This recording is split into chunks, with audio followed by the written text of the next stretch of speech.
Al plató de la nit al dia, l'arqueòleg Eudald Carbonell ens explicarà què en podem aprendre de l'última gran troballa als jaciments de Atapuerca, ja saben, l'home més antic d'Europa, i què vol dir la consciència que crema, el títol del seu últim llibre. La consciència que crema és precisament un toc d'atenció sobre la necessitat de socialitzar l'energia.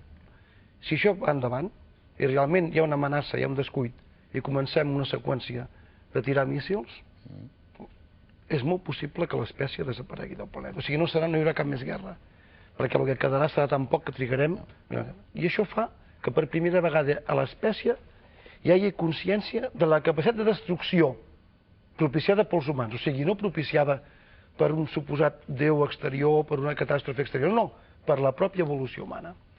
S'han de modificar aquests comportaments primars, aquests comportaments de falta de redistribució, aquests comportaments de jerarquies, de minories que consumeixen energia per totes les majories, i jo penso que això fa que la consciència crítica d'espècie, a poc, evidentment, vagi avançant.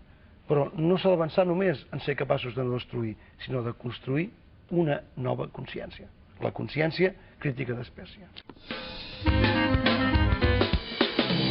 Amb el bon temps també és època pel cine. Aquests dies se'n celebren diversos de festivals, de cine digital dedicat al cinema jueu i el Festival Internacional del Medi Ambient, situat al Prat de Llobregat. No som activistes ecologistes, no? Som gent de cinema, però creiem que l'eina ara més poderosa per arribar al gran públic i per conscienciar i per fer una tasca de sensibilitzadora és el cinema. Els parlem ara de creativitat al servei de la convivència. Hem volgut conèixer de primera mà l'experiència d'una associació del Raval que promou la integració dels joves en risc d'exclusió a través de les noves tecnologies. L'últim que han fet és un videojoc sobre el barri. La imaginació i la feina les hi han posat una quinzena de nois i noies de l'associació TEP, amb l'ajuda d'educadors. A través del videojoc, els adolescents reflexionen sobre les seves possibilitats i el seu futur, en una metàfora de la vida resumida en una passejada per la Rambla del Raval.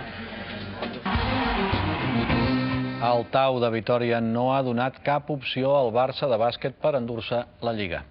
3 partits i 3 victòries dels bascos. Aquesta nit, en el partit que ha estat el definitiu, el Barça ha perdut per 16 punts.